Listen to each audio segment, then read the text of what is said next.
Hi, it's Mark Stewart, candidate for governor, with a policy prescription that I hope not to implement by the state. Because as you should know, I'm a fan of private implementation in the schools. My favorite way of education is nimble. It's school by school by school, making decisions for itself. Here's one that many private schools that are free to make this decision have done, and it's good.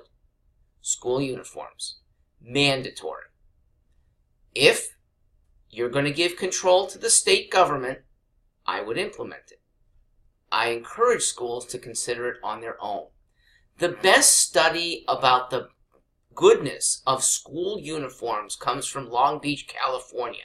2-year study. Long Beach is a tough town. I lived fairly close to it for 5 years. Long Beach has a nice Long Beach, but then a tough inner city behind it. Well, with a 2-year study of middle and upper school where uniforms were made mandatory, they saw assaults go down significantly, fighting incidents go down over 50%. Weapons possession, which was a big problem there, reduced nearly 70%. Sex offenses reduced 74%. Vandalism reduced nearly 20%. There are other districts who've made similar changes in studies. Unfortunately, not enough.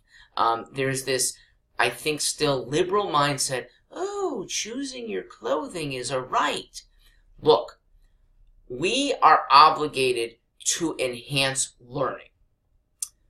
Flamboyant clothing, wide choice of clothing, impedes it.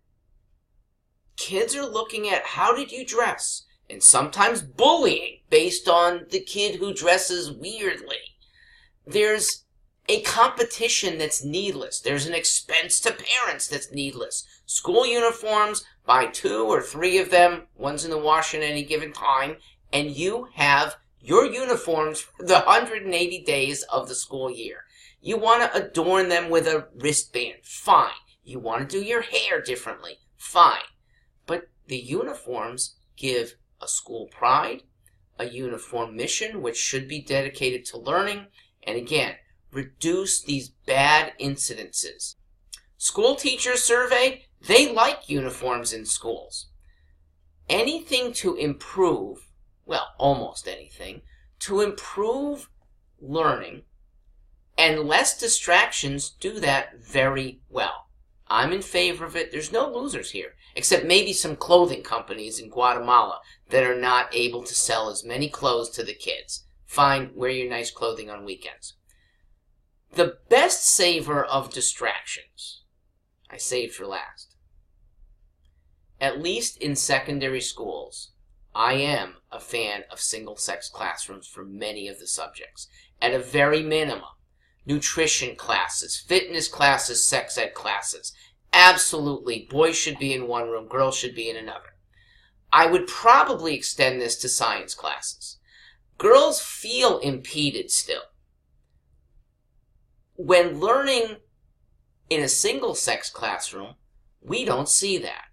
I know this because down the street from me is an all-girls prep school, another one up the road, two towns. The girls there learn science unimpeded by pressure. They might learn science in a different way. There almost certainly is a male way of learning and a female way of learning. And we have imposed male ways of learning throughout most education. This gives schools the freedom not to. I would like to see this. And I'm pretty sure with that kind of division in the schools, you're going to have girls dominate STEM.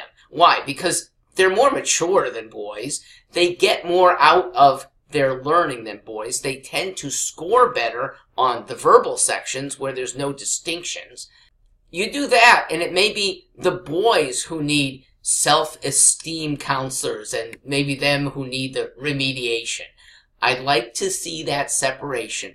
Let the kids get together after school, at lunch, but some areas, single sex will do the learning a lot better. Once again, I am not a fan of imposing any of this from the state. I want to fragment so that individual districts can make their choices. But if you're going to give the General Assembly and the governor power over kids and families, I would use it in this way.